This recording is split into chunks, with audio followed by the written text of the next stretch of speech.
Hi, I'm Effie, and in this video I'm going to be running through my best and worst books of 2022. No, I did not misspeak. A year late, I am talking about my best and worst of, 2022. I genuinely didn't realise that I never put up a best and worst video for 2 years ago now. Gosh, doesn't time fly? And it wasn't until I was thinking about kind of future content and thinking, oh, I'd like to review like my previous best and worst videos, that I went, oh, I didn't do that. Okay, let's see. So I went back through all of my records for the year of 2022. And thankfully, although I didn't keep up to date with recording stuff on Storygraph, I had a pretty accurate spreadsheet where I recorded my start and end dates for every book. I also recorded all of my endings, and for I think the first roughly 6 months of the year, I'd ranked all the books that I'd read. So basically I went through in 2024, like literally a few days ago, I went through and I updated it so that every book that I read that year is now ranked in my records. Obviously this is going to be retrospective ranking because I'm not going to know if I thought The Invisible Life of Addie LaRue was better than Hide by Kiersten White. Well, I am, but you get the point. 2 years later. So the basic rule that I had for myself was that I couldn't change the ranking of anything that was already ranked. So all I could do was slot in the books that I hadn't ranked into their respective places, if that made sense. I don't know if that does make sense, but anyway, I did that, and then I've just taken out the very top 10 books from that spreadsheet and the very bottom 10 books from the spreadsheet. So today I'm going to be, to the best of my ability, talking through my best and worst of 2022. So I think we'll start with the bests, partially because I hopefully am going to be able to say a bit more about them, but also it's more fun to talk about the books you actually enjoyed, or at least I enjoy talking about books I enjoyed more. I'm not opposed to kind of giving my honest, undiluted opinions of things that I disliked, but you know, I find it more enjoyable to say, oh well, I really like this book and I think you should read it, you know? So talking about the best, we'll start with number 10 and work up to the very best, and then when we get to the worst, we'll start at the best of the worst and end with the worst of the worst. I hope that makes sense. I always find it really confusing when talking about worst and best, because you're going like worst to the best of the best of the best and word salad. So the worst of the best, i.e. number 10, was Saga Omnibus Volume 1 by Brian K. Vaughan and I think it's Fiona Staples. Yeah, it's Fiona Staples. So I put off reading Saga for so long because, well, it wasn't really until I started watching BookTube that I even heard about Saga. And then every time anybody spoke about Saga, they'd always be like, but it ends on a massive cliffhanger and it's on like a 2-year hiatus. So I was like, right, I'm not going to read it. But I managed to get Omnibus 1, which is volumes 1 to 9, and I think that covers number 1 to 56 of the comics, I think. So I managed to get that, and I think it was only about £35, which I feel like, well, it's a bit cumbersome to read, which is the negative of it, but is actually, I feel like, a pretty good price for 9 volumes of a graphic novel.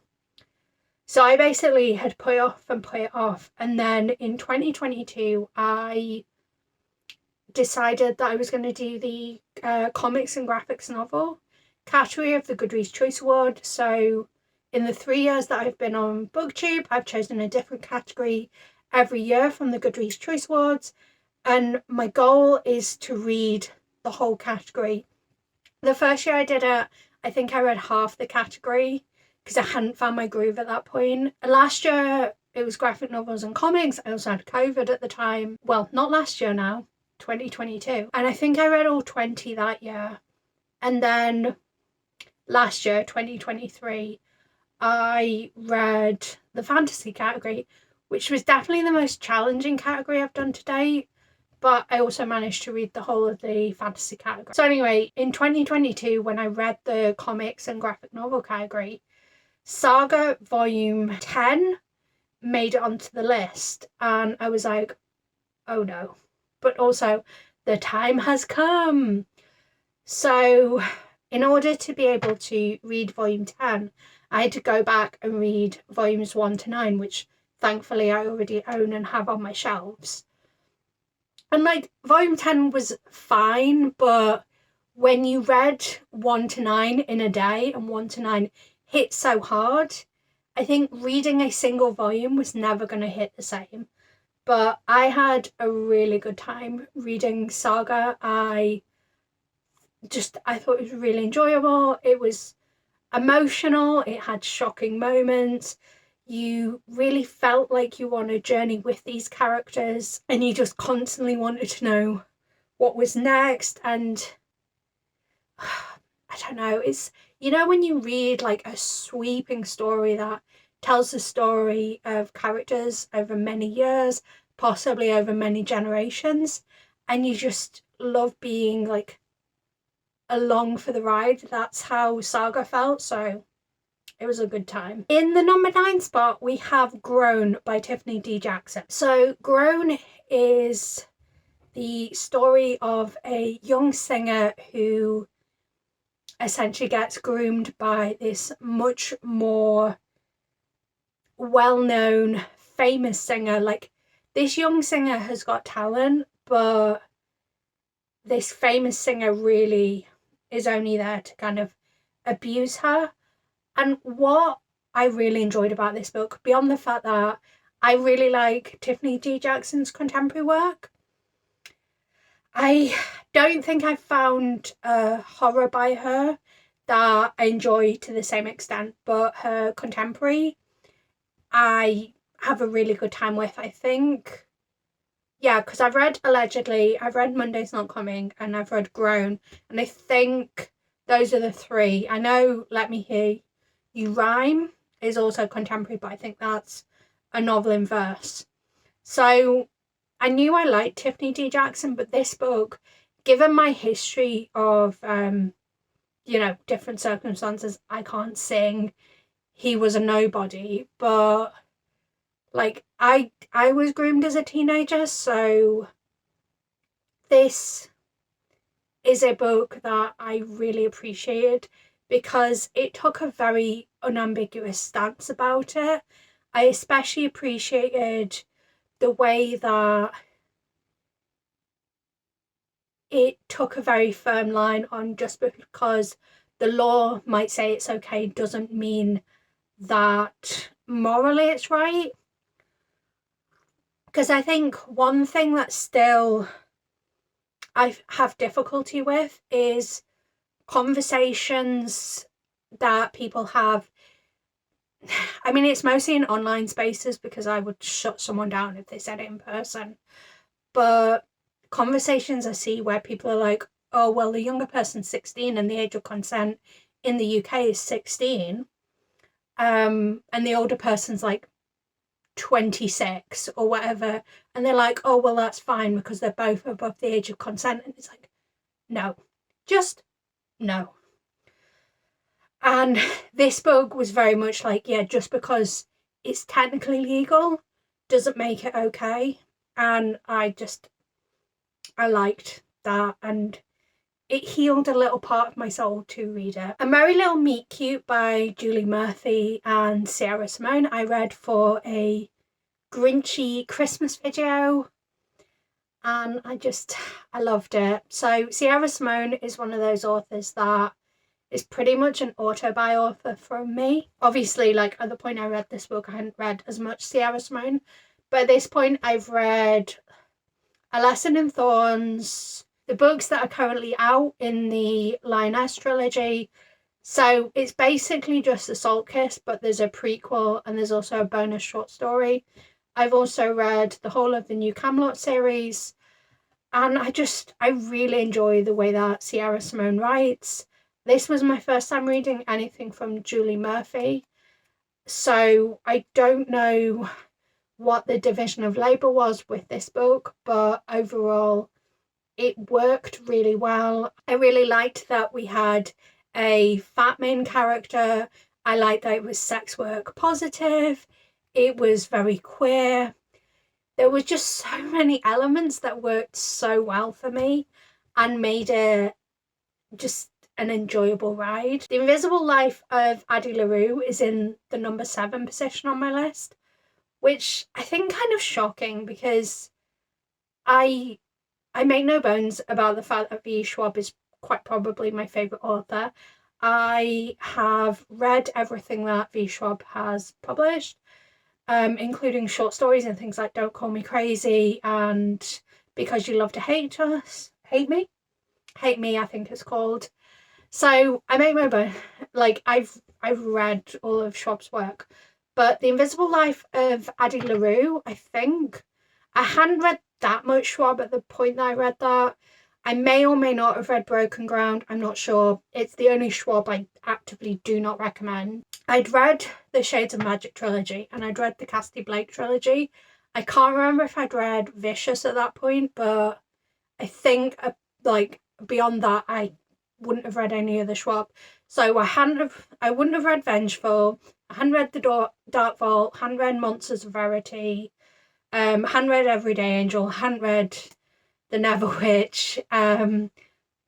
Sorry, I've just proceeded to then list Schwab's whole catalogue. But part of what worked for me about The Invisible Life of Addie LaRue was the fact that I decided my first time reading the book, I wanted to annotate it as I was reading it. And I think doing that gave me a deeper feel for the story. And there's a lot to get out of the book, but I got so much more out of the book by doing that because I was able to kind of go, oh, that's interesting. Oh, I see this as potential foreshadowing, etc., etc. And I've now got this beautifully heavily annotated book. And I would say that's probably one of my all-time favourite books. I don't know. Like, I wish I did know my all-time favourite books, and it is something that I intend to find out at some point. But, you know, I had a great time reading it, and I think it's also one of those books that the more I sit with it, the more I love it. And actually, at the end of 2022, start of 2023, I reread Addie LaRue, which I think is one of the really significant ways that I can identify that a book is kind of a all-time favourite, is when I reread it within like a year of the first time I read it.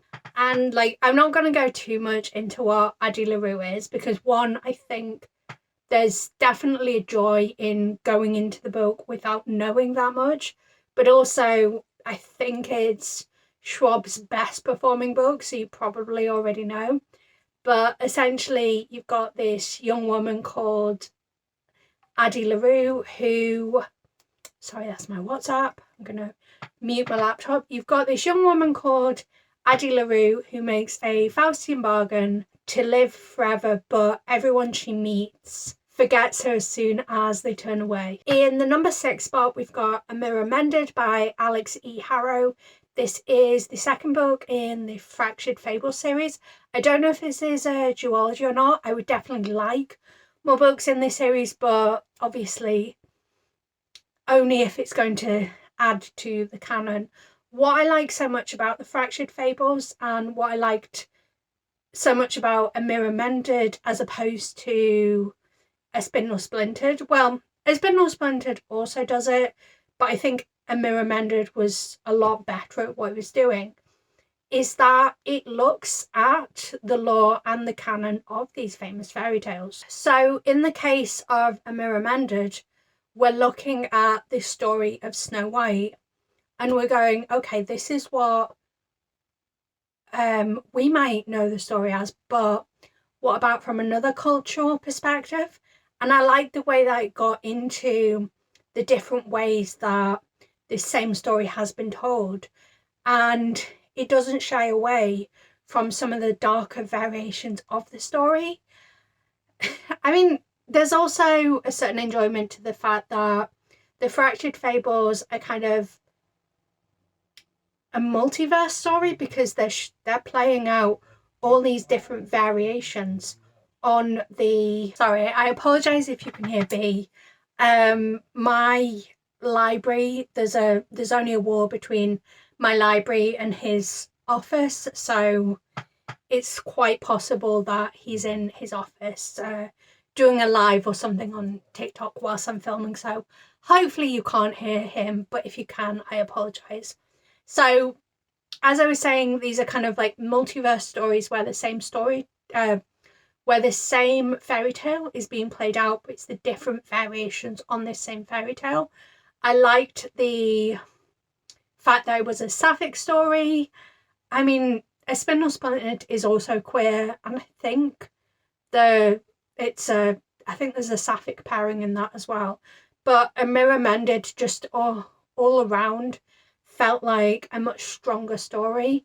Also, like, the villain is like so unapologetic, and I love a villain gets the girl kind of story, so overall good times were had. In the number 5 spot we have Rain by Joe Hill. I'm not sure if this was originally in a different format than the format I read it in, but this is a graphic novel that tells the story of this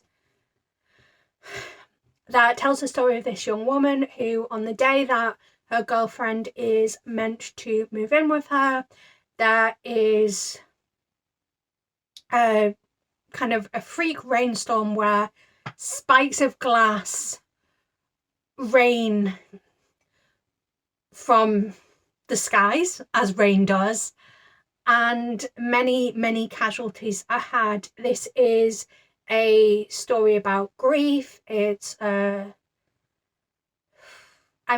complex, beautiful story. I wish I could tell you more about it, but it was a story that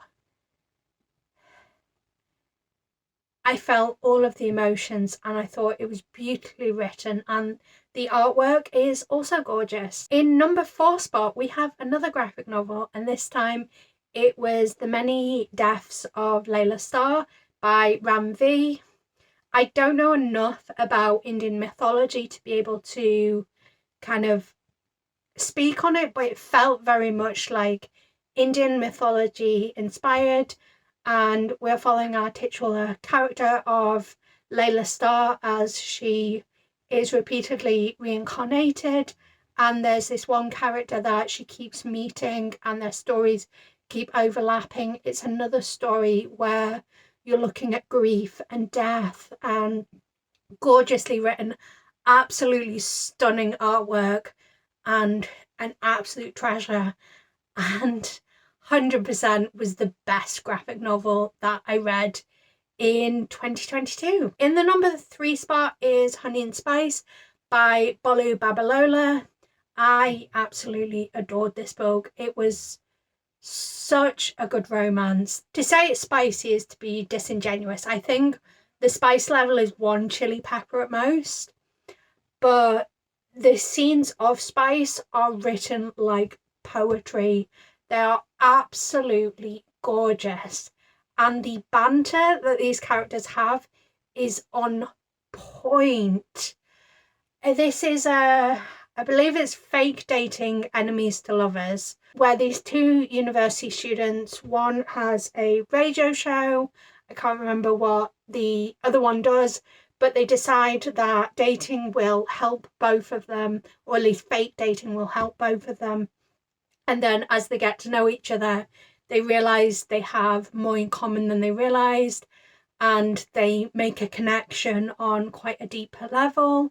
I believe this has a happy for now rather than happy ever after, and there's going to be a sequel, so it'll be interesting to see where these characters go next. But Babalola's writing is absolutely fantastic, and I'm excited to see what she writes next. At the End of Everything by Marieke Nijkamp is not quite the top spot. Like, there was one book that just pipped it to the post, but it's the top full-length novel.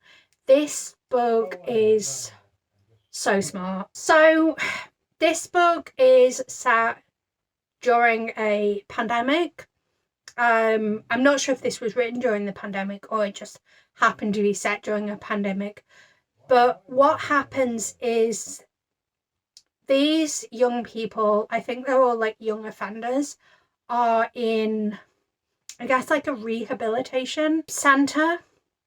And the pandemic strikes and all of the adults basically abandon them. They choose themselves and their families over these young people because they are criminals. And it's a really sort of pointed look at the flaws of the supposed justice system. It's also just completely heartbreaking as you see these young people try to survive this pandemic when they've been completely abandoned by the people that are meant to take care of them. I thought it was really smartly written, and there's an author's note at the end of the book which I think helped deepen my understanding of what the book was telling me. And then the very best book that I read in 2022 was I Would Leave Me If I Could by Halsey.